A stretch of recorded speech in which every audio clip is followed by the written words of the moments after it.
53 বছরে আমরা কেউ আইন প্রণয়ন করিনি, আমরা আমাদের পছন্দে করেছি। আজকে হলো কি, হুমায়ুন আজাদের মতো সব হুড়মুড় করে ভেঙে পড়ে গেল, প্রধান বিচারপতি পর্যন্ত পালাতে হলো। বারের সেক্রেটারি, কখনো কেস হয়নি তার নামে, আমি জীবনে দেখিনি আমার 27 বছরে, সেক্রেটারি পালিয়ে গেল বারের। শেষ বিচারে আপনাকেও বিচারের মুখোমুখি হতে হবে, আছে না? কেরামন কাতিমুন বসে বসে লিখছে, শেষ বিচারে আপনাকেও বিচারের মুখোমুখি হতে হবে। আমাদের বিচারাঙ্গনে কি এই বোধ বা এই চিন্তা মাথায় রেখে কোনো কাজ হচ্ছে স্বাধীনতার পর থেকে এ পর্যন্ত? আপনি পুরো সময় নিয়েই বলবেন। খুব লম্বা সময়, ধন্যবাদ আমাকে যুক্ত করার জন্য। যেটা আমার পূর্ববর্তী সহ আলোচকরা বলছিলেন, উপমহাদেশের এক প্রখ্যাত আইনজীবী আজ থেকে প্রায় 50-60 বছর আগে ননি পালকিওয়ালা একটা উই দ্য পিপলে লিখেছিলেন যে when Republic is born it is the leaders who create institutions, letter on institutions create leaders. নেতারা প্রতিষ্ঠান তৈরি করবে জাতির জন্মের সঙ্গে সঙ্গে, পরবর্তীকালে প্রতিষ্ঠানগুলো নেতা তৈরি করবে। দুর্ভাগ্যজনকভাবে এত আত্মত্যাগের পর যে আমাদের মহান মুক্তিযুদ্ধ এবং আমরা বঙ্গবন্ধু শেখ মুজিবুর উপর আস্থা রাখলাম, প্রতিষ্ঠান গড়া তো দূরের কথা, উনি বাকশাল উপহার দিয়ে নিজেও দুর্ভাগ্যের নিজেও নির্মম পরিণতি হলো জাতিরও। তারপর থেকে কিন্তু প্রতিষ্ঠান গড়বার দিকে আমরা কেউ মনোযোগ দেইনি। সেই জন্যই আপনার এই যে এক দুই বোনের হেলিকপ্টারে লুটিয়ান দিল্লি চলে যাওয়ার সঙ্গে সঙ্গে এত বড় দল, এত নেতা, এত কর্মী, এত লীগ সব হারিয়ে গেছে। যার ফলে আমাদের বাংলাদেশের, আমি যদি এক লাইনে বলি, বাংলাদেশের এটাই হচ্ছে ট্র্যাজেডি যে আমাদের রাজনৈতিক নেতৃত্ব কখনোই ম্যাচুরিটির পরিচয় দিতে পারেনি। এই যে একটু আগে আমার শ্রদ্ধা আলোচক বলছিলেন রাজনীতিবিদরা বোঝে, এটা ঠিক, মাটির কথা তারা বোঝে, কিন্তু মুশকিল হচ্ছে এই মাটির কথা, মানুষের কথা, গণমানুষের কথা ততক্ষণ বোঝে যতক্ষণ ক্ষমতায় না যায়। ক্ষমতায় গিয়ে কিন্তু আর মনে রাখে না। ওই যে ক্ষমতায় থাকলে এক কথা, আর বাইরে আসলে ভিন্ন কথা। ধরেন মুক্তিযুদ্ধ তো আমরা মুক্তিযুদ্ধ পরবর্তী প্রজন্ম গর্বের কথা শুনেছি, 90 তো আমরা ছোটখাটো কর্মী ছাত্র আন্দোলনের। আপনি যদি পড়ে দেখেন আবার 3 জোটের যে রূপরেখা ছিল এবং আপনার সর্বদলীয় ছাত্রকে যে 10 দফা ছিল, 90 পরবর্তী সরকারগুলো যদি তার 25 ভাগও পূরণ করত, তাহলে আমাদের এত রক্তক্ষরণ, আমাদের রাষ্ট্র আজকে এত দুর্বৃত্তায়ন হতো না, হুমকির মুখে আসতো না। আমি এই সরকারকে প্রথম যেটা একদম নির্মোহ দৃষ্টিতে আপনার সাকসেস বলবো যে আওয়ামী লীগের চেয়ে দেশের অবস্থা খারাপ করেনি। কারণ যে রাষ্ট্রটার সমস্ত প্রতিষ্ঠান শেখ হাসিনা ভেঙে দিয়েছে, কোরবানির মাংস যেরকম কোপায় না, যেরকম বিচার বিভাগে নানা সময় আমি যে অঙ্গনে কাজ করি, মাংস কোপানের কথা বললে তো ওই শামসুর কোপানের কথাও মনে আসে। তো আপনার ধরেন অনেকেই বিচারাঙ্গনকে দলীয়করণের চেষ্টা যে করেনি শেখ হাসিনাই প্রথম, এটা বললে সত্যের অপলাপ, কিন্তু এভাবে না। মানে ওনার হচ্ছে অনুগত বিচার বিভাগ। আমি একটা উদাহরণ দিই, 90 সালে এরশাদ সাহেবের সময় চিফ জাস্টিস ছিলেন শাহাবুদ্দিন আহমেদ। 90-এর গণঅভ্যুত্থানের পর পুরা ছাত্র জনতা, রাজনীতিবিদ সবাই আস্থা রাখলাম যে আপনি ভাগ্য বিধাতা, আপনি একটা সুষ্ঠু নির্বাচন দেন। এবং ওনার পর এত আস্থা রাখলো মানুষ যে ইতিহাসের বিরল, ওনার রিকোয়েস্টও রাখা হলো যে আপনি আবার ফিরে আসবেন ওনার কথা অনুযায়ী। যতটা সম্ভব চেষ্টা করলেন নানা সীমাবদ্ধতা সত্ত্বেও।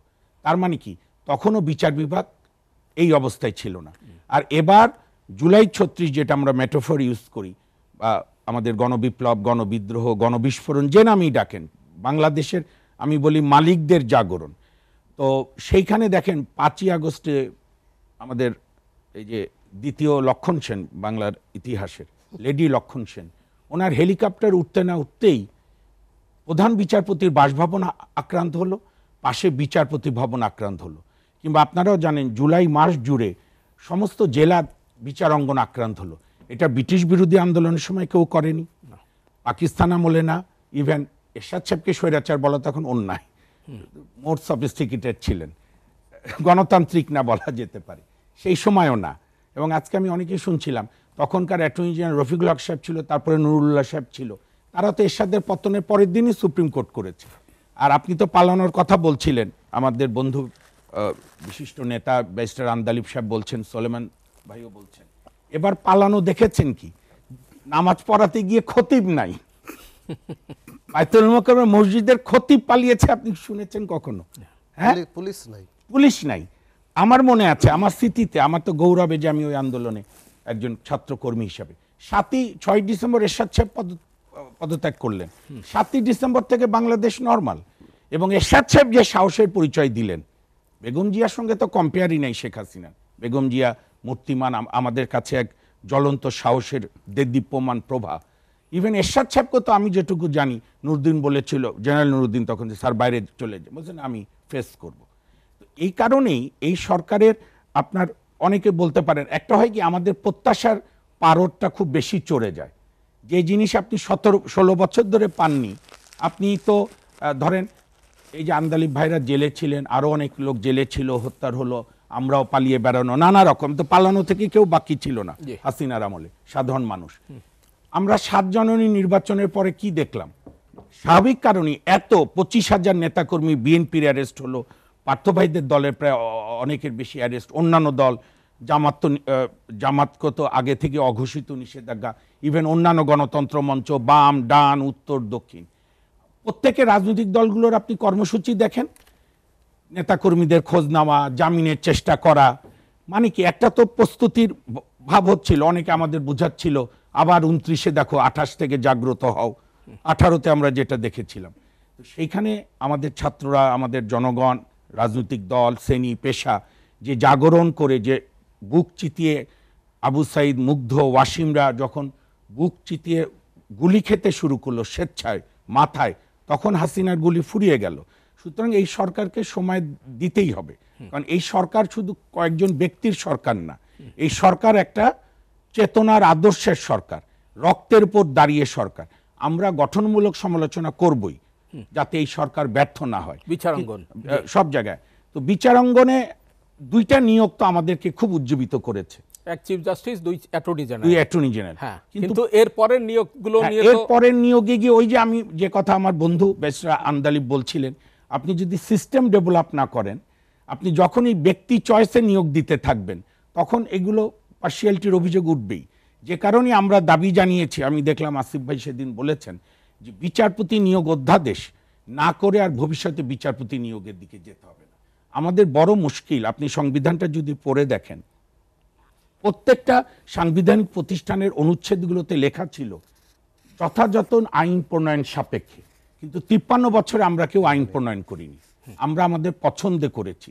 আজকে হলো কি, হুমায়ুন আজাদের মতো সব হুড়মুড় করে ভেঙে পড়ে গেল, প্রধান বিচারপতি পর্যন্ত পালাতে হলো, বারের সেক্রেটারি, কখনো কেস হয়নি তার নামে, আমি জীবনে দেখিনি আমার 27 বছরে, সেক্রেটারি পালিয়ে গেল বারের, আওয়ামী লীগ সমর্থক নির্বাচিতরা সোকল তারা পালিয়ে গেল।